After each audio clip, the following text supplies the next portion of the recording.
Amigos y amigas, bienvenidos a un programa más de Tesis y Antítesis. Estamos en el set de Ñahue Estudios Secom y desde aquí damos la bienvenida a los asambleístas Virgilio Hernández y Luis Fernando Torres.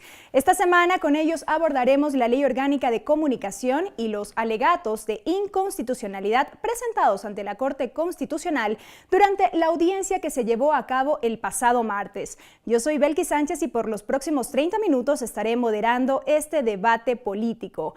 Llegamos hasta ustedes, como cada semana, gracias a la señal de la televisión legislativa del Ecuador por los canales 42 en Quito, 22 en Guayaquil y 27 en la ciudad de Cuenca. Por internet, a través de envivo.asambleanacional.gov.es. Agradecemos también la reproducción de Tesis y Antítesis por parte de la Red de Canales Comunitarios Regionales del Ecuador Asociados SECREA. Aquí comenzamos. La Ley de Comunicación fue aprobada en junio del año pasado y al tiempo que entró en vigencia se presentaron 3 demandas de inconstitucionalidad. Previo a iniciar este debate político, los invitamos a ver un video que resume estos 3 casos. La Ley Orgánica de Comunicación, vigente desde el 25 de junio de 2013, acumula 3 acciones de inconstitucionalidad presentadas ante la Corte. La primera auspiciada por el asambleísta Luis Fernando Torres, la segunda por un colectivo de personas representadas por el director de la Asociación de Editores de Periódicos, Diego Cornejo Menacho, y una tercera de la Universidad San Francisco. La primera fue admitida a trámite desde el 12 de julio de 2013, con el argumento de inconstitucionalidad por la forma en más de 50 artículos que no habrían sido sometidos a discusión en el Pleno de la Asamblea Nacional y más de 10 que contradicen la Constitución. La segunda demanda fue presentada ante la Corte Constitucional el 3 de septiembre de 2013. Está suscrita por un colectivo de 60 ciudadanos entre activistas políticos, académicos, periodistas, artistas y escritores. Este segundo grupo pide el archivo de 12 artículos, también argumentan falta de procedimiento parlamentario. La tercera corresponde al director de la Clínica Jurídica de la Universidad de San Francisco de Quito, Farid Simon. El pasado martes 19 de marzo, la Corte Constitucional realizó una audiencia pública para conocer los alegatos de las partes y les dio 72 horas de plazo para que presenten documentos que sustenten sus argumentos. La jueza ponente encargada de las acciones de inconstitucionalidad de la Ley de Comunicación es María del Carmen Maldonado, quien será la responsable de elaborar un informe para el Pleno de la Corte Constitucional. Amigos, con estos antecedentes iniciamos. Asambleísta Virgilio Hernández, ¿cuál cree usted que es el problema con esta ley? 3 demandas de inconstitucionalidad casi inmediatamente después de su vigencia. Mire, he leído con atención las 3 demandas que se han propuesto y de igual forma he seguido las noticias que han salido por la prensa luego de la audiencia. Y tengo que señalar y concluir que quizá, y de esto me quisiera referir posteriormente, hay temas que pueden ser objeto de una sentencia modulatoria. Pero de manera general, yo diría que esta ley y estas demandas, sobre todo, que se han presentado, lo que hacen es defender los intereses de ciertos grupos de poder mediático que lo que están es en contra de la comunicación, de la ley de comunicación. Han estado siempre en contra, han combatido de forma permanente la ley y han buscado todos los argumentos, todas las argucias jurídicas, legislativas, que se aprobó, que no se aprobó, para dejar insubsistente la ley. Y yo diría por razones que básicamente les molesta, porque esta ley no solo que defiende los derechos y el derecho a la comunicación que tenemos todos los ecuatorianos y ecuatorianas, sino que topa lo más sensible, el alma de los sectores de poder mediático, que es el bolsillo. Y eso es básicamente, mire, ¿por qué se oponen a esta ley? ¿Por qué las demandas? ¿A qué obedecen las demandas? Hay una demanda que es firmada por un colectivo, que hay cosas realmente espantosas jurídicamente y constitucionalmente. Pero, ¿por qué se oponen? Primero, porque por primera vez esta ley les obliga a tener códigos deontológicos cuando los medios han estado acostumbrados a hacer lo que les da la gana. Les obliga a pagar salarios justos para los comunicadores. Obliga que ante la emisión y publicación de noticias que son inexactas tengan derecho a la rectificación y a la réplica. Y si es que no se rectifica, lo que se hace es multarles, no con multas ridículas, sino básicamente con el 10% de la facturación. De igual forma, se establece redistribución del espectro radioeléctrico, 33% para los privados, 33% para los públicos, 33% para los comunitarios. Se establece además cuotas de pantalla, se establece disposiciones a favor de las personas con discapacidad y eso obliga a inversiones y a gastos. Por lo tanto, esta ley les molesta porque topa el alma de los grupos empresariales de la comunicación, que es el bolsillo. Gracias. Asambleísta Luis Fernando Torres, usted es uno de los demandantes. ¿Qué es lo que a usted particularmente le molesta de la ley? Bueno, estuve en la audiencia convocada por la Corte Constitucional Ecuatoriana y allí expresé, entre otras cosas, que la discusión no gira alrededor si debía o no expedirse la ley, porque la disposición transitoria primera de la Constitución, nos guste o no nos guste, dispone que la Asamblea debía aprobar una ley de comunicación. La discusión más bien va por otro lado. ¿Hasta qué punto las restricciones que trae la Ley Orgánica de Comunicación a los derechos a la información, a la libre expresión, son legítimas? ¿Hasta qué punto es legítimo que se obligue a los medios privados de comunicación e inclusive a los comunitarios a prestar el servicio público de información? De tal modo que por allí, indudablemente, debe girar la discusión alrededor de la Ley Orgánica de Comunicación. En definitiva, con la Ley Orgánica de Comunicación también se apuntala a un cierto tipo de democracia. Queremos en el Ecuador una democracia deliberativa, donde se pueda discutir, una democracia pluralista, donde diversas ideas se crucen y confluyan, una democracia participativa, donde cada individuo, cada ciudadano, los grupos puedan fundar medios, puedan utilizarlos para expresar indudablemente sus opiniones, o más bien queremos construir una democracia de corte autoritario, una democracia donde el poder punitivo del Estado a nivel administrativo en un momento dado subyugue a periodistas y a medios libres. La discusión entonces sobre la Ley Orgánica de Comunicación tiene que hacérsela también no de manera discrecional, sino bajo ciertos parámetros, fijados por la Convención Americana de Derechos Humanos, por nuestra Constitución. En otras palabras, no puede la Corte Constitucional Ecuatoriana simplemente resolver el tema por los aires. Miremos a la jurisprudencia de la Corte Interamericana y, por supuesto, a la Corte. No se trata de un tema de dinero, de bolsillos o de grupos empresariales. Se trata de un tema de derechos, de principios. Gracias, asambleísta Virgilio Hernández. El asambleísta Torres ha topado este punto, la comunicación como un servicio público. Ustedes lo plantearon de esta manera. Sí, he revisado la demanda que presenta Luis Fernando y él presenta una serie de observaciones de forma, entiendo que a 40 artículos más 14 disposiciones entre transitorias y derogatorias, y luego a 13 observaciones que dice que son de fondo.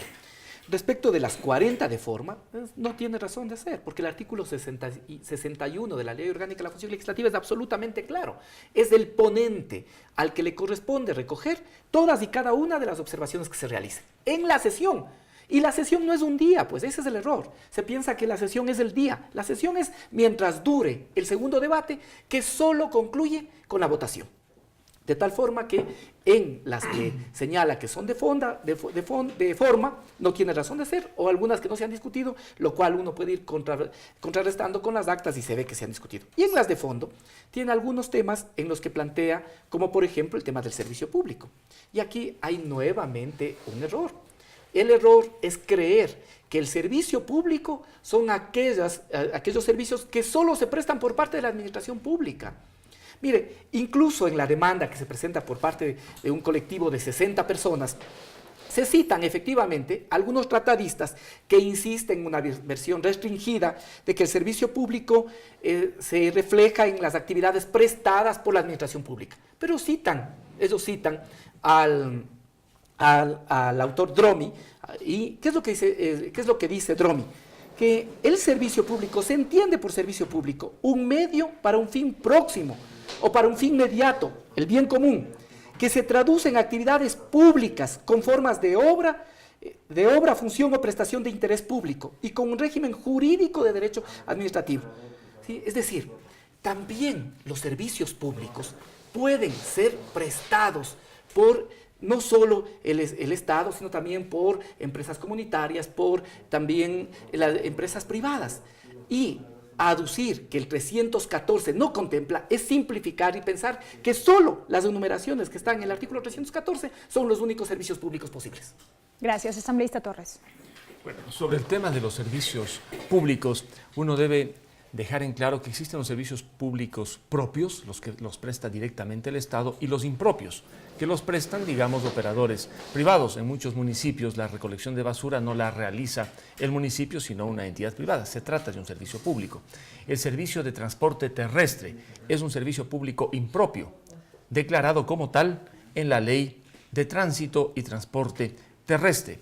Pero no se puede, mediante ley, crear como servicio público cualquier tipo de actividad. El día de mañana, por ejemplo, alguien podría decir, aprobemos una ley para que la venta de vehículos por parte de los concesionarios privados se convierta en servicio público.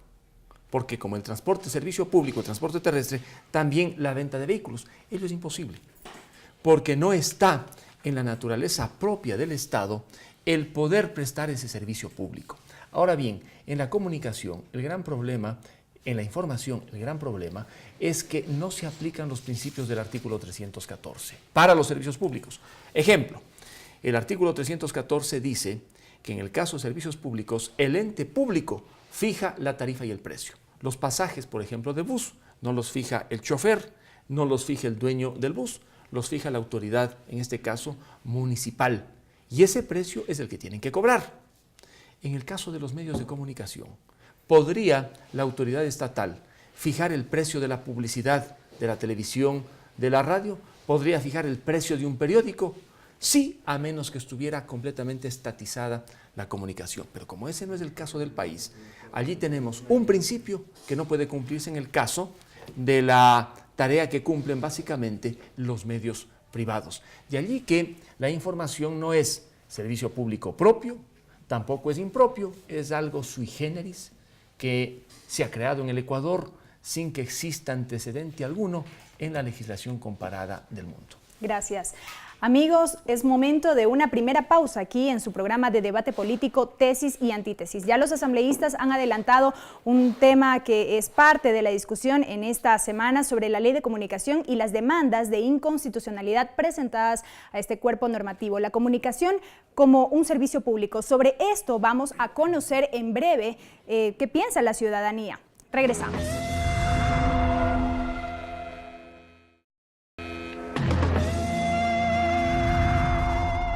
Amigos y amigas, continuamos con más de Tesis y Antítesis con los asambleístas Virgilio Hernández y Luis Fernando Torres. El tema de esta semana, las demandas de inconstitucionalidad a la Ley Orgánica de Comunicación. Recuerden que llegamos a ustedes gracias a la señal de la televisión legislativa por los canales 42 en Quito, 22 en Guayaquil, 27 en la ciudad de Cuenca y por internet a través de envivo.asambleanacional.gov.es. Como ya lo habíamos mencionado en el anterior bloque, vamos a conocer qué opina la gente, el ciudadano de a pie, en torno a la comunicación como un servicio público. Para ello, nuestro equipo de producción de Tesis y Antítesis recogió varios criterios. Los compartimos. Claro que tiene que ser así como un servicio público. ¿Por qué? Porque si es un servicio público nos van a decir la verdad, pues. Pero si es un privado nos van a decir mentiras. Un servicio público. Creo que tiene que haber diferentes puntos de vista, tanto en lo privado como en lo público, para recoger la información y que todos tengamos diferentes puntos de vista para que uno mismo como persona tenga su criterio. Es bien sabido que algunos noticieros pertenecen a medios privados, ¿no? Con fines de lucro. El único público que conozco es el del gobierno. Se supone que es un servicio público, pero muchas veces no es así, solo es malas noticias para todos. Pienso que es un servicio público y por tanto tiene que el deber de comunicar con fidelidad todo lo bueno y lo malo. Bueno, es relativo eso, ¿no? Porque cada cual tiene sus propios intereses. Si es del gobierno, será a favor del gobierno. Si es en la oposición, será a favor de la oposición. Tiene que cumplirse de acuerdo a la nueva ley que existe. debe haber participación, la interculturalidad, no hacen programas para los pueblos indígenas o pueblos autóctonos que existen en la región, y también no existe una educación para los niños desde inicial. En ese sentido no se siente representado y nunca ha representado los medios de comunicación. Puede ser de gobierno, puede ser privado, pero el asunto es que es bueno, o sea, para enterarse de las cosas, porque necesitamos saber. Sí, de acuerdo al informativo, ¿no? Porque unos dicen la verdad y otros engañan, ¿no? O sea, es de acuerdo a la conveniencia de los intereses que están tras de cada grupo, ¿no? No debe haber ninguna distinción. Esto es un servicio público en general. La particularidad entre un servicio que presta el Estado, un servicio que presta un particular, tiene esa condición del origen de la prestación de servicio, no el objeto de la prestación. Es un servicio más bien social, diría yo, ¿no? Un servicio de comunicación es el que mantiene informado a la sociedad, a la colectividad. Asambleísta Virgilio Hernández, al parecer de lo que pudimos escuchar, los ciudadanos conciben a la comunicación y a los informativos como un servicio público. Es que efectivamente de lo que se trata es de la provisión de un servicio que tiene que estar al alcance de todos los ciudadanos y tiene que contribuir al bien común. Yo creo que la confusión, y esta confusión también se expresa en la demanda presentada por Luis Fernando, es respecto del artículo 314. ¿Qué dice el artículo 314? Voy a leerlo literalmente. El primer inciso. El Estado será responsable de la provisión de los servicios públicos de agua potable, de riego, saneamiento, energía eléctrica, telecomunicaciones, vialidad, infraestructuras portuarias y aeroportuarias y las demás que determine la ley.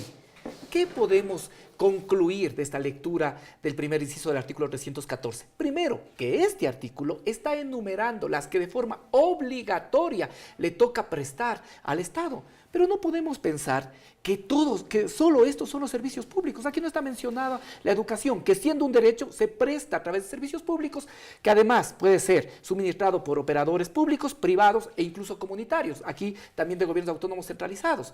Y la segunda cosa que establece el artículo 314 es que determina que la ley en general puede también dar el carácter de servicio público. Eso es lo que hicimos precisamente en la Ley de Comunicación, de tal forma que aquí lo que hay que hacer es tener una visión amplia, como también lo tiene la teoría y el derecho comparado respecto de qué es servicio público. No podemos restringir únicamente a los que están en el artículo 314 porque no están enumerados todos, y además señala también el tema de la ley. Ahora, ¿qué sí es importante decir?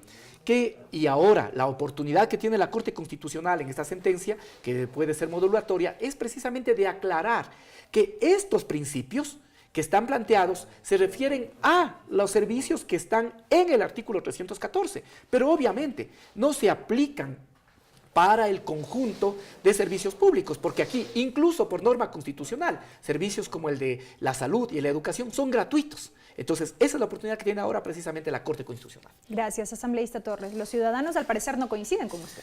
Bueno, la condición para que los medios privados, los medios comunitarios, presten un servicio público de información es que la comunicación se encuentre estatizada. En el Ecuador, afortunadamente, no está estatizada. Hay indudablemente una presencia determinante de los medios públicos en los últimos 6 años, pero existen afortunadamente medios privados y medios comunitarios.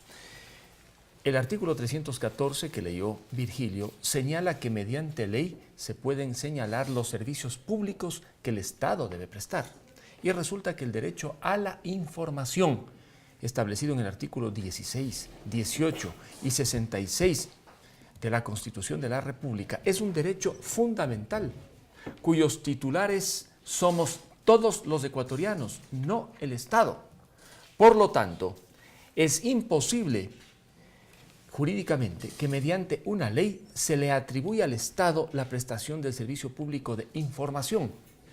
Sí se pudo hacer en la Ley de Transporte Terrestre con el transporte terrestre, porque esa es una actividad que el Estado la podría prestar. En Quito, el trolebús es una empresa municipal, forma parte del sector público y desde allí se presta el servicio público, además del transporte privado de taxis o de buses. No se puede convertir al medio privado en prestador del servicio público de información. Ahora bien, ¿qué hacen los medios privados, los medios de comunicación masiva? prestan al público un servicio de comunicación, que es muy distinto a prestar el servicio público de información. Porque un medio de comunicación se establece, una radio, un periódico, un canal de televisión, para que el mayor número de gente pueda ver, escuchar o leer. Pero se trata de un servicio social a la comunidad que tiene que estar regulado, nadie discute. En Inglaterra, por ejemplo, está por entrar en vigencia una ley que controla a los medios, que regula. El problema es el impacto, básicamente, de la regulación. Si es excesiva, perjudica al ciudadano y perjudica al emisor. Gracias, asambleísta Hernández. A ver, alguna ocasión Luis Fernando dijo que yo recitaba poesía gubernamental. Poemas gubernamentales. ¿Sí? Yo siempre he señalado, en cambio, que a Luis Fernando le persigue el fantasma del estatismo. Y entonces, por eso, confunde y señala que los servicios públicos únicamente pueden ser generados en un estado en que está estatizado, dice la comunicación, cuando ya hemos demostrado, hemos comprobado que puede haber muchísimos servicios públicos que, siendo derechos, al mismo tiempo son servicios públicos prestados por particulares, por lo tanto privados, por lo público e incluso por lo comunitario. Yo vuelvo a señalar, lo público es lo relevante para el bien común. Y creo y me ratifico en que estas demandas, unas más que otras, defienden intereses corporativos. Mire esta demanda, que hay 60 personas creo que firman, y realmente me sorprende porque algunas personas, más allá que no coincida con ellos, creo que tienen un criterio diferente de lo que aquí se afirma. Pero aquí en esta demanda hay realmente cosas que son lamentables. ¿Vea? Le voy a leer 2 o 3 cosas que son de caricatura, ¿sí? Mire, el derecho, por ejemplo, a la réplica. El derecho a la réplica señalan que no podrían ejercer el derecho a la réplica, por ejemplo, si se hace una mala información respecto de un amotinamiento.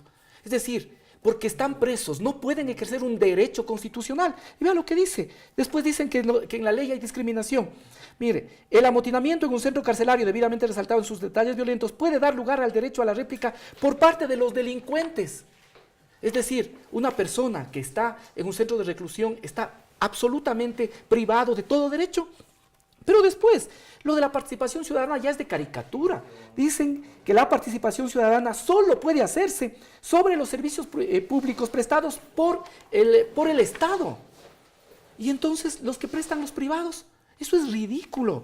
O mire lo que dice acá, lo del tiraje. Ahí es, además, el tema de la transparencia es aquí. Tanto que hablan de transparencia, señala que el exigir que se establezca el tiraje afecta al derecho de propiedad. Entonces hay cosas que lo único que nos dicen y nos ratifican es que defienden su bolsillo y que con esta ley tienen más obligaciones. Gracias, asambleísta Torres. Bueno, yo no demandé la inconstitucionalidad total de la ley, porque estoy convencido que la ley trae algunos aspectos sumamente positivos. Uno de ellos, que se obligue a los medios de comunicación impresos a publicar el número de periódicos que circulan. Yo estoy de acuerdo y he visto con buenos ojos cómo los medios nacionales ahora y los medios locales en la primera página nos dicen cuántos periódicos diariamente imprimen. Yo estoy de acuerdo, por ejemplo, con ello. Totalmente de acuerdo, me parece lógico, así como otras normas de la ley de comunicación. Pero con la del servicio público no puedo estar de acuerdo, porque rompe todos los parámetros del derecho administrativo constitucional. Los derechos económicos y sociales, como el derecho a la salud, por ejemplo, el derecho a la educación, derechos prestacionales, siempre generan una obligación correlativa del Estado. Y es por eso que el Estado, para poder realizar esos derechos, se hace cargo de la educación, de la salud de manera directa, con un servicio público propio, o un servicio público impropio cuando permite que la clínica privada también preste ese servicio, o los centros educativos. Pero el derecho a la información es un derecho fundamental que tiene una dimensión individual y una dimensión colectiva, pero no puede circunscribirse a la naturaleza y ámbito propio del derecho a la salud o el derecho a la educación. Es totalmente diferente, porque el derecho a la información es un derecho de libertad, es parte del derecho a la libre expresión y del pensamiento. Y esto no lo digo yo, lo dice la jurisprudencia sistemática de la Corte Interamericana de Derechos Humanos, que nos obliga, porque parte del bloque de convencionalidad es la Convención Americana de Derechos Humanos y la jurisprudencia de la Corte Interamericana. Entonces, no podemos perdernos, de tal modo que Yo aquí básicamente acojo el pronunciamiento reiterado y vertebrado de la Corte Interamericana que precautela el derecho a la información. Ello no significa, por supuesto, que puedan libremente existir monopolios comunicacionales o que puedan hacer lo que quieran los periodistas y los medios. Para eso está la ley, para una regulación sensata, moderada, respetando los derechos. Gracias. Amigos, es tiempo de una nueva pausa aquí en Tesis y Antítesis. Al volver continuamos con más. No se vayan.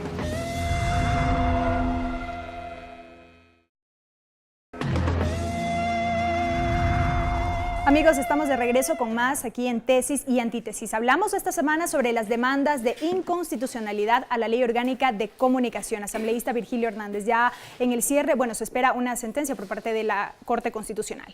Sí, a ver, creo yo que cabe, si uno revisa algunos de los aspectos que se demandan, creo que cabe una sentencia que pueda de alguna manera modular también lo que está planteado en la ley.